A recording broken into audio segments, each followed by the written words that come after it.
Va patir un llarg període de recuperació que va durar 10 mesos. Se li va fer llarg i els problemes dins la zona verd i negra eren evidents. Però des de la tornada d'Henk Norel, la consistència a la pintura verd i negra és més gran. El pivot holandès assegura que el joc interior de la penya ara mateix està a un bon nivell. Interior estamos muy bien. Bueno, mejor que Nacho está bien, ¿no? Y que Williams también, ahí estamos más fuertes, sacamos más ventaja, cogemos muchos rebotes ofensivos. Mejor para todos. También en entreno ahí somos más competitivos y esto mejora a todos. El calvari que va passar Norel durant la llarga lesió ja és història, però ell diu que encara no ho ha oblidat. Aún no me he olvidado, pero bueno, estoy intentando trabajar cada día para que la cosa va mejor y que pueda estar un poco más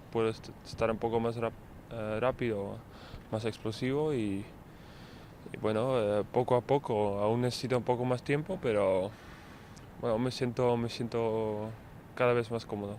El pivot holandès, que contra el Manresa va tornar a estar a un nivell sensacional, igual que Saragossa, acaba contracte el pròxim 30 de juny, però tothom espera que renovi amb la penya.